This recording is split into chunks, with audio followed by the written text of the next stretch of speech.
People exclusive Sabarimala സ്ത്രീ പ്രവേശനത്തിൽ അമൃതാനന്ദമയുടെ പഴയ പ്രസ്താവന പീപ്പിളിന് യുവതികളും ശബരിമലയിൽ പ്രവേശിക്കണമെന്നതാണ് തന്റെ ആഗ്രഹം.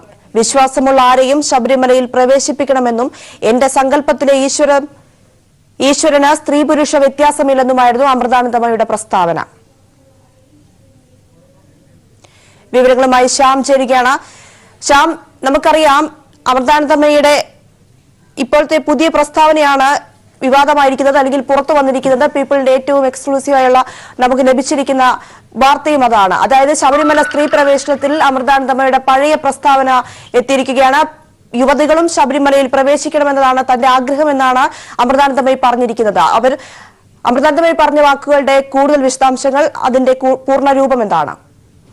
പ്രിയ, ശബരിമല യുവതീ പ്രവേശന വിഷയത്തിൽ 11 വർഷങ്ങൾക്ക് മുമ്പ് അമൃതാനന്ദമയി നടത്തിയായിരിക്കുന്ന ഒരു പ്രസ്താവനയാണ് ഇപ്പോൾ പീപ്പിൾ ടിവി പുറത്തുവിട്ടിരിക്കുന്നത്. പ്രധാനമായും ഇത്തരത്തിൽ ശബരിമല വിഷയത്തിൽ എല്ലാ വിഭാഗത്തിലുമുള്ള യുവതികൾ പ്രവേശിക്കണമെന്നാണ് അമൃതാനന്ദമയി 11 വർഷങ്ങൾക്ക് മുമ്പ് പറഞ്ഞത്. തന്റെ സങ്കല്പത്തിലുള്ള ഈശ്വരന് സ്ത്രീ പുരുഷ വ്യത്യാസമില്ല, അതിനാൽ തന്നെ എല്ലാ വിഭാഗത്തിലുള്ള യുവതികളും പ്രവേശിക്കണമെന്ന് തന്നെയായിരുന്നു 11 വർഷങ്ങൾക്ക് മുമ്പ് അമൃതാനന്ദമയി നിലപാട് വ്യക്തമാക്കിയിരുന്നത്. എന്നാൽ പിന്നീട് കഴിഞ്ഞ ദിവസം നടന്ന ശബരിമല കർമ്മസമിതി നടത്തിയ അയ്യപ്പ ഭക്ത സംഗമത്തിൽ ഈ നിലപാട് തന്നെ മാറ്റിക്കൊണ്ട് മറ്റൊരു ഇരട്ടത്താപ്പിന്റെ ഒരു പ്രസംഗമായിരുന്നു കഴിഞ്ഞ ദിവസം അമൃതാനന്ദമയി നടത്തിയത്. അതായത് ആചാരങ്ങൾ സംരക്ഷിക്കപ്പെടണം, ഈ ആചാരങ്ങൾ സംസ്കാരത്തിന്റെ നെടും തൂണുകളാണ്, ഇത് സംരക്ഷിക്കപ്പെട്ടില്ലെങ്കിൽ ഇതിന്റെ കനത്ത പ്രതിഫലനമായിരിക്കും ഉണ്ടാകുകയെന്നുമായിരുന്നു അമൃതാനന്ദമയി പറഞ്ഞത്. അതോടൊപ്പം തന്നെ ഇത്തരത്തിൽ ഓരോ ക്ഷേത്രങ്ങൾക്കും ഓരോ ആചാരങ്ങളുണ്ട്, ഇതെല്ലാം പാലിക്കപ്പെടണമെന്നായിരുന്നു കഴിഞ്ഞ ദിവസം നടന്ന അയ്യപ്പ ഭക്ത സംഗമത്തിൽ ഇക്കാര്യം അമൃതാനന്ദമയി വ്യക്തമാക്കുകയും ചെയ്തത്.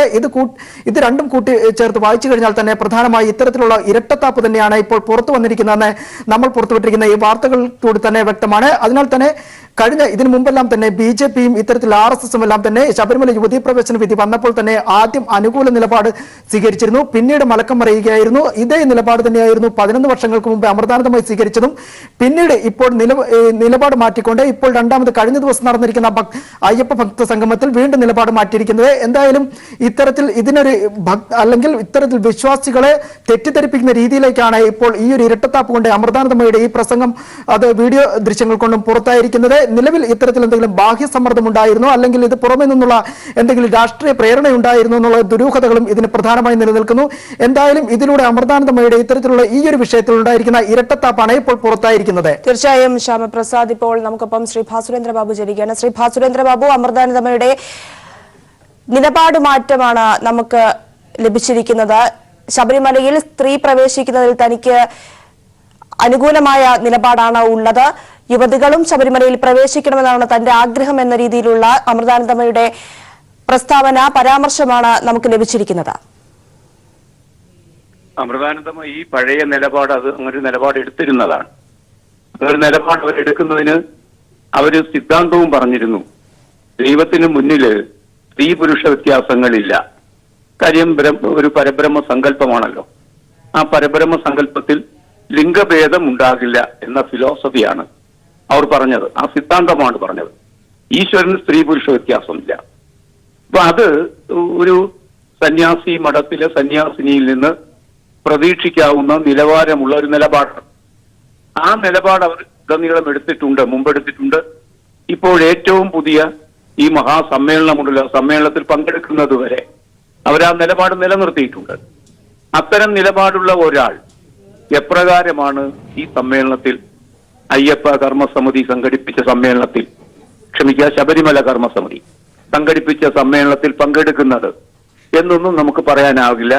പക്ഷെ അവിടെ പങ്കെടുത്തപ്പോൾ RSSന്റെ നിലപാടിലേക്ക് അമൃതാനന്ദമയി മാറി. ആ മാറ്റം അമൃതാനന്ദമയി എന്ന സന്യാസിനിക്ക് തന്നെ ചേർന്നതാണോ അല്ലയോ? കാരണം ദൈവീക ചിന്തയുടെ മുന്നിലാണ് അവർ ഈ സ്ത്രീ പുരുഷ വ്യത്യാസങ്ങളില്ല എന്ന് പറഞ്ഞത്. അപ്പൊ സ്ത്രീ പുരുഷ വ്യത്യാസങ്ങൾ ശബരിമലയിൽ ഉണ്ട് എന്നവർ പറയുമ്പോൾ ദൈവീക ചിന്തയിൽ നിന്ന് അവരകന്നുപോയി എന്ന് വേണം അനുമാനിക്കാൻ. അങ്ങനെ അകലാനൊക്കെ പ്രേരിപ്പിക്കുന്നത് RSSന്റെ നിലപാടുമാണ്. ഏതായാലും രണ്ടാമത്തെ നിലപാട് അമൃതാനന്ദമയിയെ സംബന്ധിച്ചിടത്തോളം ഒരു താഴ്ന്ന നിലപാടാണ്, ഒരു അധപ്പതനത്തിന്റെ ലക്ഷണമാണ് അത് കാണിക്കുന്നത് എന്ന് പറയാതെ വയ്യ. തീർച്ചയായും അതുതന്നെയാണ് കഴിഞ്ഞ ദിവസം പല നേതാക്കൾ ഉൾപ്പെടെയുള്ളവർ അഭിപ്രായപ്പെട്ട കാര്യവും. കാരണം അമൃതാനന്ദമയി ഒരു സ്വാമിനി ഇത്തരത്തിൽ പ്രവർത്തിക്കുന്ന ഒരാൾ, മനുഷ്യരുടെ സമൂഹത്തിൽ സാമൂഹ്യ പ്രവർത്തനങ്ങൾ ഉൾപ്പെടെയുള്ള കാര്യങ്ങൾ പ്രവർത്തിക്കുന്ന ഒരു വ്യക്തി എന്ന നിലയിൽ ഈ ഒരു സമ്മേളനത്തിൽ പങ്കെടുക്കുക, രാഷ്ട്രീയ പ്രേരിതമായ രാഷ്ട്രീയപരമായ നേട്ടങ്ങൾ മാത്രം മുന്നിൽ കണ്ടാണ് കഴിഞ്ഞ ദിവസം ഇത്തരത്തിലൊരു മഹാസമ്മേളനം തിരുവനന്തപുരത്ത് നടന്നതെന്ന് എല്ലാവർക്കും അറിയാവുന്ന കാര്യമാണ്. ആ സമ്മേളനത്തിൽ അമൃതാനന്ദമയി എത്തുക, അവിടെ ഇത്തരത്തിലൊരു അവർക്കൊപ്പം നിന്ന് ഈ ഒരു തീരുമാനം എടുക്കുക, ഇതിനെയാണ് പല നേതാക്കളും മന്ത്രിമാരടക്കം വിമർശിച്ചത്. ഇതിനെ മാത്രമാണ്. അല്ല, അതിനകത്ത് ആ സമ്മേളനത്തിൽ അവർ പങ്കെടുക്കുമ്പം സത്യത്തിൽ അവരെ വിളിച്ചുകൊണ്ടുപോയി അവിടെ ഇരുത്തുകയായിരുന്നു. തുടക്കത്തിൽ തന്നെ അവർക്ക് കാല് തെറ്റിയായിരുന്നു. കാരണം അവർ പറഞ്ഞു ശബരിമല അയ്യപ്പൻ കീ ജയ്. അയ്യപ്പൻ അങ്ങനെ കീ ജയ് വിളിക്കുന്ന ഒരു സംസ്കാരം മലയാളിക്കില്ല. ശബരിമലയും ശബരിമല അയ്യപ്പനും അവിടുത്തെ വിശ്വാസങ്ങളുമായി ബന്ധിപ്പിച്ച് ഒരു കാര്യവും ഈ സന്യാസിനിക്ക് അറിയില്ല. അവർ രാധാകൃഷ്ണ സങ്കല്പത്തിലാണ് അഭിരമിക്കുന്നത്. അതുകൊണ്ട് ശബരിമല ശാസ്താവെന്നോ ശബരിമല ശാസ്ത കീ ജയ് എന്നൊക്കെ വിളിക്കുന്നത് ചരിത്രത്തിൽ ആദ്യമായിട്ടായിരിക്കും നാം കേൾക്കുന്നത്. അത്രത്തോളം അക്കാര്യത്തിലുള്ള അജ്ഞത അവർക്കുണ്ട്. എങ്കിലും അവരവിടെ പോയി ഇരിക്കേണ്ടി വരുന്നത് അറിവിന്റെ ഔന്നിത്യം കൊണ്ടല്ല, മറിച്ച് ഏതോ ഒരു സമ്മർദ്ദം കൊണ്ടാണ്. ആ സമ്മർദ്ദം ഇപ്പോൾ വളരെ വ്യക്തമാണ്. അമൃതാനന്ദമയി ജന്മം കൊണ്ട് അരയ സമുദായത്തിൽപ്പെട്ടൊരു സ്ത്രീയാണ്. ആ അർത്ഥത്തിൽ അവർ പിന്നോക്ക ജാതിക്കാരിയാണ്, അവർണ വിഭാഗത്തിൽപ്പെട്ട ഒരാളാണ്. അവർണ റെപ്രസെന്റേഷൻ BJPക്കും RSSനും കേരളത്തിൽ ഇല്ല.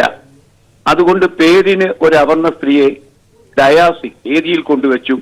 ഒപ്പം തന്നെ നമുക്കറിയാവുന്നത് മാതിരി SNDP അല്ല, ധർമ്മ പരിപാലന സംഘത്തിൽ നിന്ന്, അവിടുത്തെ വർക്കലയിലെ സംഘത്തിൽ നിന്ന് മുൻ മഠാധിപതിയെയും കൊണ്ടുവച്ചു. ആ രണ്ടാളുകളല്ലാതെ ഒരൊറ്റയാൾ ആ വേദിയിൽ നമുക്കറിയാവുന്നത് മാതിരി 2-3 ആളുകൾ, അത് കഴിഞ്ഞാലേ വേദിയിൽ എല്ലാവരും സവർണ വിഭാഗത്തിൽപ്പെട്ടവരായിരുന്നു. അതാണ് നാം മനസ്സിലാക്കേണ്ടത്. അപ്പം ആ നിലയ്ക്ക് ഒരു ആക്ഷേപം പരിഹരിക്കുന്നതിന് വേണ്ടിയാണ് അവരുടെ അമൃതാനന്ദമയ്യെ അവർ കൊണ്ടുവച്ചത്. അവരുടെ തന്നെ ആശ്രമത്തിലെ, കൈമനം ആശ്രമത്തിലെ ആൾക്കാർ പോലും ആ പ്രകടനത്തിൽ പങ്കെടുക്കുകയുണ്ടായില്ല എന്നതും വാർത്തയായി വന്നിട്ടുണ്ട്. തീർച്ചയായും വളരെയധികം നന്ദി ശ്രീ ഭാസുരേന്ദ്ര ബാബു ഞങ്ങളോട് പ്രതികരിച്ചതിന്. വീണ്ടും ശ്യാമിലേക്ക് പോവുകയാണ്. ശ്യാം, അതുതന്നെയാണ് ചില സമ്മർദ്ദങ്ങളുടെ പ്രേരിതമായിട്ടാണോ ഇത്തരത്തിലൊരു സമ്മേളനത്തിൽ ശ്രീ അമൃതാനന്ദമയി പങ്കെടുത്തത് എന്ന വാദവും സംശയവും പലരും പ്രകടിപ്പിച്ചിരുന്നു. ഈ ഒരു നിലപാട് മാറ്റത്തെ അങ്ങനെ അതിനൊപ്പമാണ് ഇപ്പോൾ നമ്മൾ നേരത്തെ അമൃതാനന്ദമയി പറഞ്ഞ കാര്യവും ഇപ്പോൾ കഴിഞ്ഞ ദിവസം ആ ഒരു സമ്മേളനത്തിൽ പങ്കെടുത്തുകൊണ്ട് പറഞ്ഞ കാര്യവും തമ്മിൽ കൂട്ടിച്ചേർക്കുമ്പോൾ ചില വ്യതിരിക്തത തോന്നുന്നത്.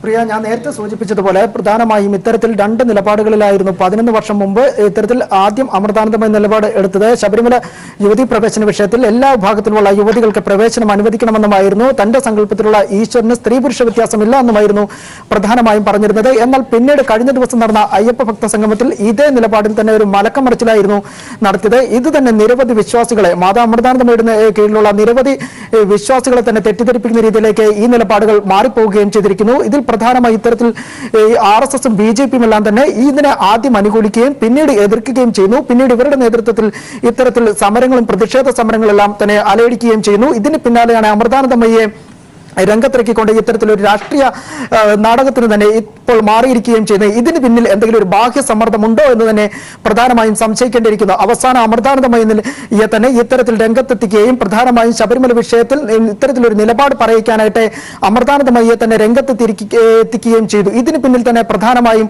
ചില രാഷ്ട്രീയ ലക്ഷ്യങ്ങൾ ഇതിന് പിന്നിലുണ്ടോ എന്നും പ്രധാനമായും സംശയിക്കേണ്ടിയിരിക്കുന്നു. ഇതിൽ തന്നെ ചില ദുരൂഹതകളുമുണ്ട്. പ്രധാനമായും ഇത്തരത്തിൽ 11 വർഷം മുമ്പ് എടുത്തിരിക്കുന്ന നിലപാട്, അതിനുശേഷം വന്ന് കഴിഞ്ഞ ദിവസം അയ്യപ്പ ഭക്ത സംഗമത്തിൽ എടുത്തിരിക്കുന്ന നിലപാടുകൾ, ഇതെല്ലാം തന്നെ ഇതിൽ വൈരുദ്ധ്യം പ്രധാനമായും പ്രകടമാകുന്ന ഈ സാഹചര്യത്തിൽ ഇത് ഇരട്ടത്താപ്പ് തന്നെയാണെന്ന് പ്രധാനമായും വ്യക്തമാക്കി മനസ്സിലാക്കേണ്ടിയിരിക്കുന്നു. അതോടൊപ്പം തന്നെ ഈ കാര്യങ്ങളെല്ലാം തന്നെ ഇപ്പോൾ അടിവരയിട്ട് പറയുമ്പോഴും ഇത്തരത്തിൽ ഭക്തരെ തന്നെ തെറ്റിദ്ധരിപ്പിക്കുന്ന രീതിയിൽ തന്നെയാണ് അമൃതാനന്ദമയുടെ ഈ നിലപാടുകൾ ഇപ്പോൾ പ്രകടമാകുന്നത്. തീർച്ചയായും ശബരിമല സ്ത്രീ പ്രവേശനത്തിൽ അമൃതാനന്ദമയുടെ പഴയ പ്രസ്താവന പീപ്പിളിന് യുവതികളും ശബരിമലയിൽ പ്രവേശിക്കണമെന്നതാണ് തന്റെ ആഗ്രഹം. വിശ്വാസമുള്ള ആരെയും ശബരിമലയിൽ പ്രവേശിപ്പിക്കണമെന്നും എന്റെ സങ്കല്പത്തിലെ ഈശ്വരന് സ്ത്രീ പുരുഷ വ്യത്യാസമില്ലെന്നുമായിരുന്നു അമൃതാനന്ദമയുടെ പ്രസ്താവന. ഇതിന്റെ കൂടുതൽ വിവരങ്ങളാണ് ശ്യാമപ്രസാദ് നൽകിയത്. മറ്റു വാർത്തകളിലേക്ക് പോവുകയാണ്. അമൃതാനന്ദമയി മഠത്തിനെതിരെ രൂക്ഷ വിമർശനവുമായി CPIM സംസ്ഥാന സെക്രട്ടറി കോടിയേരി ബാലകൃഷ്ണൻ. RSS നിലപാട് മാറ്റിയത് കൊണ്ടാണോ ശബരിമല സ്ത്രീ പ്രവേശന വിഷയത്തിൽ മാതാ അമൃതാനന്ദമയി മുൻ നിലപാട് തിരുത്തിയതെന്ന് കോടിയേരി. മാതാ അമൃതാനന്ദമയി മഠം രാഷ്ട്രീയത്തിന് അതീതമായി പ്രവർത്തിക്കേണ്ട സ്ഥാപനമാണ്. മാതാ അമൃതാനന്ദമയിയെ പോലൊരു മഹത്വ വ്യക്തിത്വം അയ്യപ്പ സംഗമത്തിൽ പങ്കെടുത്തത് തെറ്റായ സന്ദേശം നൽകുമെന്നും കോടിയേരി തിരുവനന്തപുരത്ത് പറഞ്ഞു. തിരുവനന്തപുരത്ത് BJP വിട്ടുവന്ന നേതാക്കൾക്കും പ്രവർത്തകർക്കും സ്വീകരണം നൽകിയ പൊതുയോഗത്തിൽ വെച്ചാണ് കോടിയേരി ബാലകൃഷ്ണൻ അമൃതാനന്ദമയി മഠത്തിനെതിരെ രൂക്ഷമായ വിമർശനം ഉന്നയിച്ചത്. മാതാ അമൃതാനന്ദമയിയെ പോലൊരു മഹത് വ്യക്തിത്വം RSSന്റെ അയ്യപ്പ സംഗമത്തിൽ പങ്കെടുക്കുന്നത് തെറ്റായ സന്ദേശം നൽകും. മാതാ അമൃതാനന്ദമയി മഠം രാഷ്ട്രീയത്തിന് അതീതമായി പ്രവർത്തിക്കേണ്ട സ്ഥാപനമാണ്. മഠത്തിനെതിരെ തങ്ങൾ നിലപാടെടുത്തിട്ടില്ല. മഠം രാഷ്ട്രീയത്തിൽ ഇടപെടാൻ പാടില്ലെന്നും കോടിയേരി കൂട്ടിച്ചേർത്തു. 11 കൊല്ലം മുമ്പ് മാതാ അമൃതാനന്ദമയി സ്ത്രീ പ്രവേശനത്തിന് അനുകൂലമായി നടത്തിയ വാദഗതികൾ ഇപ്പോൾ എന്തുകൊണ്ട് മാറ്റുന്നു? ശബരിമലയിലെ സ്ത്രീ പ്രവേശനത്തെ അന്ന് അനുകൂലിച്ച മാതാ അമൃതാനന്ദമയി ഇപ്പോൾ മറ്റൊരു നിലപാടുമായി ഈ സമരത്തിന് പിന്തുണ പ്രഖ്യാപിക്കുന്നത് RSS നിലപാട് മാറ്റിയതുകൊണ്ടാണോ എന്ന് സമൂഹം ചിന്തിക്കില്ലേ? മാതാ അമൃതാനന്ദമയി ഒരു നൈഷ്ഠിക ബ്രഹ്മചാരിണിയല്ലേ? മാതാ അമൃതാനന്ദമയിയുടെ അടുത്ത് എല്ലാ പ്രായപരിധിയിലുംപ്പെട്ട സ്ത്രീകളും പുരുഷന്മാരും സന്ദർശിക്കാറില്ലേ? എന്നിട്ട് ബ്രഹ്മചര്യത്തിന് വല്ല അപകടവും സംഭവിച്ചോ? അപ്പൊ അങ്ങനെയുള്ള മാതാ അമൃതാനന്ദമയിയെ പോലുള്ളൊരു വ്യക്തി, മഹത് വ്യക്തി, ഈ ശബരിമലയുമായി ബന്ധപ്പെട്ട ഈ പ്രശ്നത്തിൽ പിന്തുണ കൊടുക്കുമ്പോൾ ഇത് ശരിയായ സമീപനമാണോ എന്നവർ ആലോചിക്കട്ടെ. അയ്യപ്പ ഭക്ത സംഗമത്തിൽ മുൻ നിലപാട് തിരുത്തി സ്ത്രീ പ്രവേശനത്തെ എതിർത്ത സ്വാമി ചിദാനന്ദപുരിക്കെതിരെയും കോടിയേരി വിമർശനം ഉന്നയിച്ചു. ഒരു ചിദാനന്ദപുരി സ്വാമി, അദ്ദേഹത്തെ BJPയുടെ സംസ്ഥാന പ്രസിഡന്റായിട്ട് നിശ്ചയിക്കുന്നതാണ് നല്ലത്. അദ്ദേഹത്തിന്റെ പ്രസംഗം കേട്ടപ്പോൾ എനിക്ക് തോന്നുന്നു അദ്ദേഹം BJP ചേർന്നാൽ ശ്രീധരൻപിള്ള ഔട്ടായി പോകും. മുഖ്യമന്ത്രിക്കെതിരായും മന്ത്രിമാർക്കെതിരായും സ്വാമിജി ആക്രോശിക്കുന്നത് കണ്ടില്ലേ? ഇതാണോ സ്വാമിമാരുടെ പരിപാടി? രാഷ്ട്രീയ പ്രസംഗ പരിപാടിയാണോ സ്വാമിമാർ ഏറ്റെടുത്തിട്ടുള്ളത്? പൊതുയോഗത്തിൽ വെച്ച് BJP വിട്ട് CPIM-ലേക്ക് എത്തിയ 51 പ്രവർത്തകർക്ക് കോടിയേരി സ്വീകരണം നൽകി. BJP സംസ്ഥാന സമിതി അംഗം വെള്ളനാട് കൃഷ്ണകുമാറിന്റെ നേതൃത്വത്തിൽ 100 കണക്കിന് പ്രവർത്തകരാണ് CPIM-ലെത്തിയത്. News bureau, Thiruvananthapuram. കോഴിക്കോട് പേരാമ്പ്രയിൽ വീണ്ടും ബോംബേറ്. ചങ്ങരോത്ത് പഞ്ചായത്ത് അംഗവും CPIM നേതാവുമായ KP ജയേഷിന്റെ വീടിന് നേരെയാണ് ബോംബേറ്. RSS ആണ് ബോംബെറിഞ്ഞിരിക്കുന്നത്. പുലർച്ചെ 6 മണിക്കായിരുന്നു സംഭവം. വിവരങ്ങളുമായി മേഘ ചേരുകയാണ്. മേഘ, വിശദാംശങ്ങൾ.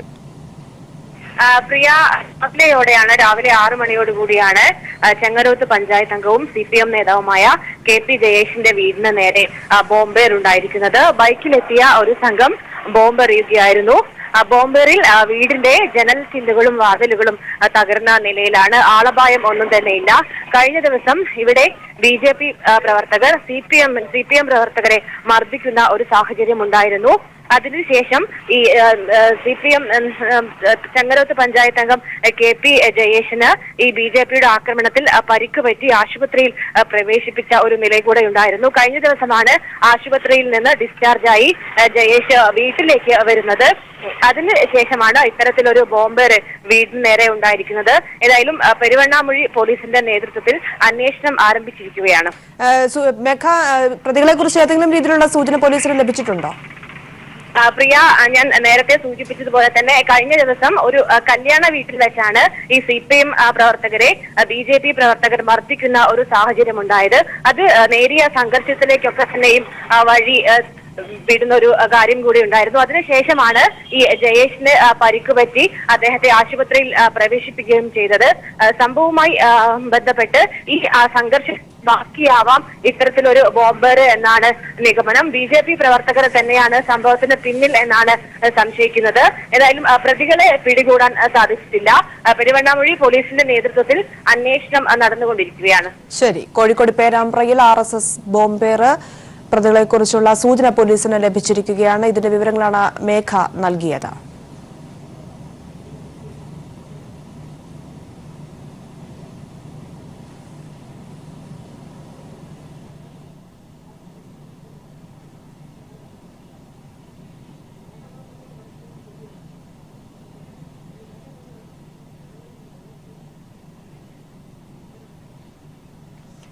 കോഴിക്കോട് പേരാമ്പ്രയിൽ വീണ്ടും ബോംബേറ് നടന്നിരിക്കുകയാണ്. ചങ്ങരോത്ത് പഞ്ചായത്ത് അംഗവും CPIM നേതാവുമായ KP ജയേഷിന്റെ വീടിന് നേരെയാണ് ബോംബേറ് നടന്നിരിക്കുന്നത്. RSS ആണ് ബോംബ് എറിഞ്ഞിരിക്കുന്നതെന്നാണ് മനസ്സിലാക്കാൻ സാധിക്കുന്നത്. കഴിഞ്ഞ ദിവസം ചില സംഭവങ്ങൾ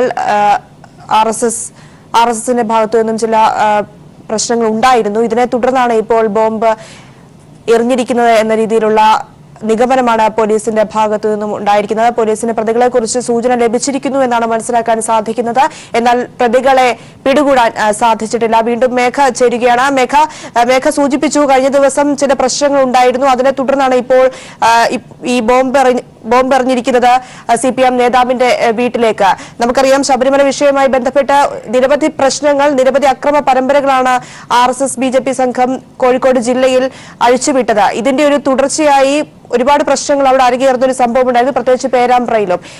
ഇത്തരത്തിൽ അന്നത്തെ സംഭവത്തിന്റെ ബാക്കി പത്രം എന്നോണം ആണോ ഇതിനെ കാണേണ്ടത്? പ്രിയ, നമുക്കറിയാം ഈ ശബരിമല വിശ്വാസികൾ എന്ന പേരിൽ BJP RSS പ്രവർത്തകർ സംഘടിതമായ ആക്രമണം അഴിച്ചുവിടുന്ന ഒരു സാഹചര്യമായിരുന്നു സംസ്ഥാനമൊട്ടാകെ ഉണ്ടായിരുന്നത്. കോഴിക്കോട് ജില്ലയിലും ഈ പേരാമ്പ്ര കേന്ദ്രീകരിച്ചുകൊണ്ട് തന്നെ വലിയ തരത്തിലുള്ള സംഘർഷം ഉണ്ടാക്കാൻ ഇവർ ശ്രമിക്കുന്ന ഒരു സാഹചര്യം കൂടി ഉണ്ടായിരുന്നു. പേരാമ്പ്രയിൽ ഈ ശബരിമല വിഷയത്തിന് ശേഷവും CPM നേതാക്കളെ ആക്രമിക്കുന്ന ഒരു സാഹചര്യം, പല CPM നേതാക്കളുടെ വീടിന് നേരെയും ബോംബെറിയുന്ന ഒരു സാഹചര്യം കൂടെ ഉണ്ടായിരുന്നു. ഏതായാലും ഈ ശബരിമല വിഷയങ്ങൾ, അതുമായി ബന്ധപ്പെട്ട് വർഗീയമായ പ്രശ്നങ്ങൾ ഉണ്ടാക്കാൻ സംഘപരിവാർ ശ്രമിക്കുന്നു എന്നതിന്റെ ശ്രമിക്കുന്നതിന്റെ ഭാഗമായി തന്നെയാണ് ഇത്തരത്തിൽ ആക്രമണം അഴിച്ചുവിടാനുള്ള ഒരു ശ്രമം, കലാപം ഉണ്ടാക്കാനുള്ള ശ്രമം BJP നടത്തിക്കൊണ്ടിരിക്കുന്നത്.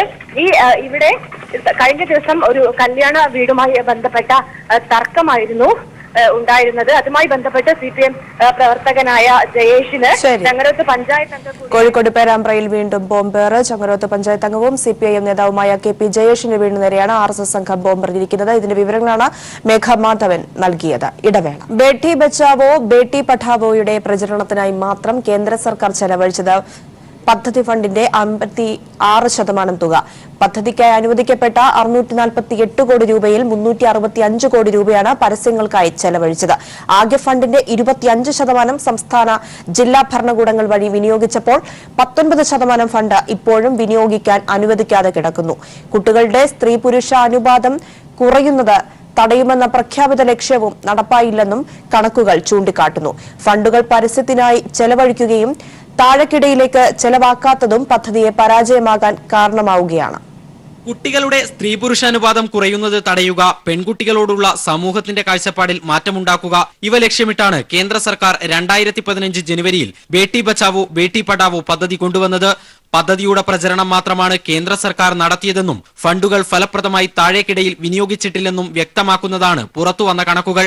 വനിതാ ശിശുവികസന സഹമന്ത്രി വീരേന്ദ്രകുമാർ ജനുവരി 4 ലോക്സഭയിൽ നൽകിയ മറുപടി പ്രകാരം പദ്ധതി തുടങ്ങിയത് മുതൽ ഇതേവരെ അനുവദിച്ച 648 കോടി രൂപയിൽ പരസ്യങ്ങൾക്ക് വേണ്ടി മാത്രം ചെലവഴിച്ചത് 364 കോടി 66 ലക്ഷം രൂപയാണ്. ആകെ അനുവദിച്ച ഫണ്ടിന്റെ 56% വരുമിത്. ബാക്കിയുള്ള ഫണ്ടിന്റെ 24.5% സംസ്ഥാന ജില്ലാ ഭരണകൂടങ്ങൾ വഴി വിനിയോഗിച്ചത്. കൃത്യമായി പറഞ്ഞാൽ 159 കോടി 18 ലക്ഷം രൂപ. ഇതൊന്നും കൂടാതെ 19.16% ഫണ്ട് ഇതേവരെ ചെലവഴിച്ചിട്ടില്ലെന്നും കണക്കുകൾ പറയുന്നു. 2018-19 വർഷത്തിലാണ് പദ്ധതിക്ക് കൂടുതൽ തുക വകയിരുത്തിയത്, 280 കോടി രൂപ.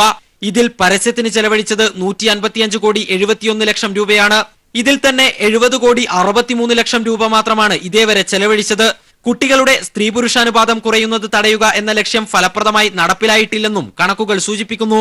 പദ്ധതി ഇതേവരെയായി നടപ്പിലാക്കിയ രാജ്യത്തെ 161 ജില്ലകളിൽ 53 ജില്ലകളിലും അനുപാതം കുറയുന്നുവെന്ന പഠനങ്ങളാണ് ഇതിനാധാരം. പദ്ധതി തുക വ്യാപകമായി പരസ്യത്തിന് വേണ്ടി ചെലവഴിക്കുകയും താഴേക്കിടയിൽ നൽകാത്തതുമാണ് പദ്ധതി പരാജയത്തിലേക്ക് നീങ്ങുന്നതിന് പിന്നിലെന്നാണ് വിദഗ്ധർ ചൂണ്ടിക്കാണിക്കുന്നത്. News bureau, Delhi. പ്രളയാനന്തര കേരള പുനർനിർമ്മാണത്തിന് പ്രധാനമന്ത്രിയുടെ ദുരിതാശ്വാസ ഫണ്ടിലേക്ക് എത്ര തുക സംഭാവനയായി ലഭിച്ചുവെന്ന് വെളിപ്പെടുത്താൻ തയ്യാറല്ലെന്ന് പ്രധാനമന്ത്രിയുടെ ഓഫീസ്. പ്രധാനമന്ത്രിയുടെ ഓഫീസ് രേഖാമൂലമാണ് ഇക്കാര്യം അറിയിച്ചത്. പ്രധാനമന്ത്രിയുടെ ദുരിതാശ്വാസ നിധിയിൽ നിന്നും ഇതുവരെ കേരളത്തിന് 2,36,50,000 രൂപ നൽകിയതായി ഓഫീസ് രേഖാമൂലം അറിയിച്ചു. വിദേശ രാജ്യങ്ങളടക്കം കേരളത്തിന്റെ പുനർനിർമ്മാണത്തിന് സഹായ വാഗ്ദാനം അറിയിച്ചപ്പോൾ കേന്ദ്ര സർക്കാർ സ്വീകരിച്ച നിലപാട് ഏറെ വിവാദമായിരുന്നു. നേരിട്ട് കേരളത്തിന് സഹായം കൈപ്പറ്റാൻ വിലക്ക് കൽപ്പിച്ച കേന്ദ്രം പ്രധാനമന്ത്രിയുടെ ദുരിതാശ്വാസ നിധിയിലേക്ക് അവ കൈമാറാനാണ് നിർദ്ദേശിച്ചത്. ഇതിന്റെ അടിസ്ഥാനത്തിൽ നിരവധി സന്നദ്ധ സംഘടനകളും വ്യക്തികളും സഹായം പ്രധാനമന്ത്രിയുടെ ദുരിതാശ്വാസ നിധിയിലേക്ക് കൈമാറുകയും ചെയ്തു. എന്നാൽ ഈ വിധത്തിൽ കേരളത്തിന്റെ പുനർനിർമ്മാണത്തിനായി കൈമാറിയ തുക എത്രയാണെന്ന് വെളിപ്പെടുത്താനാകില്ലെന്നാണ് പ്രധാനമന്ത്രിയുടെ ഓഫീസിന്റെ ഇപ്പോഴത്തെ നിലപാട്. വിവരാവകാശ പ്രകാരമുള്ള അപേക്ഷയ്ക്ക് പ്രധാനമന്ത്രിയുടെ ഓഫീസ് ഇക്കാര്യം രേഖാമൂലം അറിയിക്കുകയും ചെയ്തു. കേരളത്തിന് വേണ്ടി ദുരിത ബാധിതർക്ക് വേണ്ടി കേരളത്തിന്റെ പുനർനിർമ്മാണത്തിന് വേണ്ടി വിദേശ രാജ്യങ്ങളും സംഘടനകളും ഒക്കെ ഏതെങ്കിലും തരത്തിലുള്ള സഹായം കൊടുത്തിട്ടുണ്ടെങ്കിൽ അതിനെ സംബന്ധിച്ചുള്ള വിശദാംശങ്ങൾ വെളിപ്പെടുത്താൻ കേന്ദ്ര സർക്കാർക്ക് ബാധ്യതയുണ്ട്. ആ വിവരം റൈറ്റ് ടു ഇൻഫർമേഷൻ ആക്ട് അനുസരിച്ച് നൽകാനുള്ള നിയമപരമായ ചുമതല പബ്ലിക് ഇൻഫർമേഷൻ ഓഫീസർക്കുണ്ട്. ദൗർഭാഗ്യവശാൽ അതിന് വിരുദ്ധമായ ഒരു നിലപാടാണ് ഇക്കാര്യത്തിൽ കേന്ദ്ര സർക്കാർ സ്വീകരിച്ചിട്ടുള്ളത്. 2018 ഓഗസ്റ്റിന് ശേഷം കേരളത്തിന്റെ പുനർനിർമ്മാണത്തിനായി ലഭിച്ച തുക എത്രയെന്നത് സംബന്ധിച്ച കണക്ക് വേർതിരിച്ച് സൂക്ഷിച്ചിട്ടുമില്ല. അതേസമയം പ്രധാനമന്ത്രിയുടെ ദുരിതാശ്വാസ നിധിയിൽ നിന്ന് കേരളത്തിന്റെ പ്രളയ ദുരന്തത്തിന് ആശ്വാസമായി നൽകിയത് 2,36,50,000 രൂപ മാത്രമാണെന്നും രേഖാമൂലം വ്യക്തമാക്കിയിട്ടുണ്ട്. 113 പേരുടെ മരണത്തിന് സമാശ്വാസമായി ബന്ധുക്കൾക്ക് 2 ലക്ഷം രൂപ വീതവും 21 പേർക്ക് ഗുരുതരമായി പരിക്കേറ്റതിന് നഷ്ടപരിഹാരമായി 50,000 രൂപ വീതവുമാണ് അനുവദിച്ചത്. News bureau, Kochi.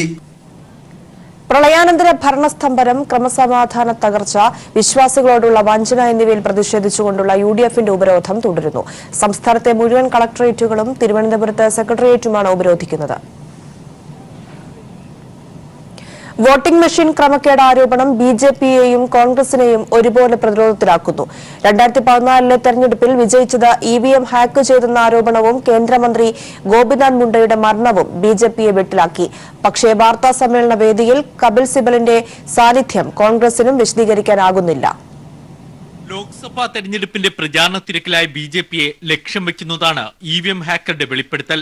2014 തെരഞ്ഞെടുപ്പ് ജയിക്കാൻ ഹാക്കർമാരുടെ സഹായം BJP തേടിയെന്ന തുറന്നു പറച്ചിലിനെ പ്രതിരോധിക്കാൻ കേന്ദ്ര ധനമന്ത്രി അരുൺ ജെയ്റ്റ്ലിയെയും നിയമമന്ത്രി രവിശങ്കർ പ്രസാദിനെയുമാണ് BJP രംഗത്തിറക്കിയത്. ഗോപിനാഥ് മുണ്ടയുടെ മരണം വീണ്ടും ചർച്ചാ വിഷയമാക്കുന്നതാണ് EVM ക്രമക്കേട്. മരണത്തെക്കുറിച്ച് ദുരൂഹത ഉയർന്നെങ്കിലും അത് പിന്നീട് കാര്യമായി ചർച്ചയായില്ല. ഗോപിനാഥ് മുണ്ടെ സഞ്ചരിച്ച വാഹനത്തിൽ ടാക്സി ഇടിച്ചു കയറ്റിയെന്നാണ് കണ്ടെത്തൽ. അദ്ദേഹത്തിന്റെ സ്വദേശമായ മഹാരാഷ്ട്രയിൽ വലിയ ചലനങ്ങൾ ഉണ്ടാക്കുന്നതാണ് വെളിപ്പെടുത്തൽ. ഇത് BJP-യെ കുഴയ്ക്കുന്നു. അതേസമയം വാർത്താ സമ്മേളനത്തിന് പിന്നിലെ കോൺഗ്രസ് സാന്നിധ്യവും ചർച്ചയാകുന്നുണ്ട്. ലണ്ടനിൽ ഹാക്കർ മാധ്യമപ്രവർത്തകരോട് സംസാരിക്കുമ്പോൾ അതേ മുറിയിൽ സിബലും ഉണ്ടായിരുന്നു. സംഘാടകർ ക്ഷണിച്ചാണ് പോയതെന്നും ഒരു പാർട്ടിയും പ്രതിനിധീകരിച്ചിട്ടില്ലെന്നും കപിൽ സിബൽ പറയുന്നുണ്ട്. പക്ഷെ BJP ഇത് പിടിവെള്ളിയാക്കുന്നു. തെരഞ്ഞെടുപ്പ് പ്രചാരണ സമയത്ത് കോൺഗ്രസിലും BJP-യും പരസ്പര ആരോപണ പ്രത്യാരോപണങ്ങളിലേക്ക് വഴിതെളിക്കുന്നതാണ് നിലവിലെ സംഭവ വികാസങ്ങൾ. News bureau, Delhi. പത്മനാഭസ്വാമി ക്ഷേത്രവുമായി ബന്ധപ്പെട്ട ഹർജി സുപ്രീംകോടതി ഇന്ന് പരിഗണിക്കും. ജസ്റ്റിസ് UU ലളിത്, ഇന്ദിരാ ബാനർജി എന്നിവരുടെ ബെഞ്ചാണ് കേസ് പരിഗണിക്കുന്നത്. ഗുരുവായൂർ ദേവസ്വം ബോർഡ് മാതൃകയിൽ ശ്രീപത്മനാഭസ്വാമി ക്ഷേത്രത്തിന് സ്വതന്ത്ര ഭരണ സംവിധാനം ഉണ്ടാക്കണമെന്ന വിധിക്കെതിരെ നൽകിയ ഹർജിയും രാജകുടുംബത്തിന്റെ അപ്പീലും അനുബന്ധ ഹർജികളുമാണ് സുപ്രീംകോടതിയുടെ പരിഗണനയിലുള്ളത്. ശ്രീപത്മനാഭസ്വാമി ക്ഷേത്രത്തിലെ അമൂല്യ ശേഖരങ്ങൾ പ്രദർശിപ്പിക്കാൻ 20,000 ചതുരശ്ര മീറ്റർ വിസ്തീർണത്തിൽ അന്താരാഷ്ട്ര നിലവാരത്തിലുള്ള മ്യൂസിയം നിർമ്മിക്കാൻ സുപ്രീംകോടതി നിയോഗിച്ച വിദഗ്ധ സമിതി ശുപാർശ ചെയ്തിരുന്നു. ക്ഷേത്രം ഭരണസമിതിയുമായി വിശദമായി ചർച്ച ചെയ്താണ് സമിതി coordinator doctor M. Velayudhan Nair സുപ്രീംകോടതിയിൽ റിപ്പോർട്ട് സമർപ്പിച്ചത്. ഈ റിപ്പോർട്ടും സുപ്രീംകോടതി ഇന്ന് പരിഗണിക്കും. കേരളത്തിലെ ക്ഷേത്രങ്ങളുടെ നിയന്ത്രണം ദേവസ്വം ബോർഡിൽ നിന്ന് എടുത്തു മാറ്റണമെന്നാവശ്യപ്പെട്ട് BJP നേതാക്കളായ സുബ്രഹ്മണ്യൻ സ്വാമി, TG മോഹൻദാസ് എന്നിവർ നൽകിയ ഹർജി സുപ്രീംകോടതി ഇന്ന് പരിഗണിക്കും. ജസ്റ്റിസ് UU ലളിത്, ഇന്ദിരാ ബാനർജി എന്നിവരുടെ ബെഞ്ചാണ് ഹർജി പരിഗണിക്കുന്നത്. കഴിഞ്ഞ ദിവസം സംസ്ഥാന സർക്കാർ മറുപടി സത്യവാങ്മൂലം ഫയൽ ചെയ്തിരുന്നു. ദേവസ്വം ബോർഡുകളിൽ സർക്കാർ നിയന്ത്രണം ഉറപ്പാക്കുന്ന വകുപ്പുകൾ ഭരണഘടനാ വിരുദ്ധമാണെന്നാണ് ഹർജിക്കാരുടെ വാദം. സംസ്ഥാന സർക്കാർ നൽകിയ സത്യവാങ്മൂലത്തിന് മറുപടി നൽകാൻ 2 ഹർജിക്കാരും ഇന്ന് കൂടുതൽ സമയം തേടിയേക്കും. അടുത്ത മാസം 1 മുതൽ താരിഫ് ഓർഡർ നടപ്പാക്കാനുള്ള ട്രായ് തീരുമാനത്തിനെതിരെ കേബിൾ ഓപ്പറേറ്റേഴ്സ് അസോസിയേഷൻ. പുതിയ താരിഫ് ഓർഡർ കേബിൾ വരിക്കാർക്ക് കൂടുതൽ സാമ്പത്തിക ബാധ്യത വരുത്തുന്നതും കേബിൾ ഓപ്പറേറ്റർമാരുടെ വരുമാനത്തെ പ്രതികൂലമായി ബാധിക്കുന്നതുമാണെന്നും കേബിൾ ഓപ്പറേറ്റേഴ്സ് അസോസിയേഷനുകളുടെ സംയുക്ത സമിതി നേതാക്കൾ പറഞ്ഞു. പുതിയ നിരക്ക് നിയന്ത്രണങ്ങൾ ഈ രംഗത്തെ കുത്തകകളെ സഹായിക്കുന്നതാണ്. ഉപഭോക്താക്കൾക്ക് ദോഷകരമായതും ഓപ്പറേറ്റർമാർക്കും അവരുടെ കീഴിലെ തൊഴിലാളികൾക്കും പ്രതികൂലവുമായ പുതിയ നിയമനത്തിനെതിരെ ശക്തമായി പ്രതിഷേധിക്കുന്നതായും സംയുക്ത സമിതി നേതാക്കൾ പറഞ്ഞു. അതിനാൽ വിവിധ ആവശ്യങ്ങൾ ഉന്നയിച്ച് ഈ മാസം 24-ന് രാജ്യമൊട്ടാകെ 24 മണിക്കൂർ സിഗ്നൽ ഓഫ് ചെയ്ത് പ്രതിഷേധിക്കുമെന്നും സംയുക്ത സംയുക്ത സമരസമിതി ഭാരവാഹികളായ കെ വിജയകൃഷ്ണൻ, ഇ ജയദേവൻ തുടങ്ങിയവർ കൊച്ചിയിൽ വാർത്താസമ്മേളനത്തിൽ അറിയിച്ചു.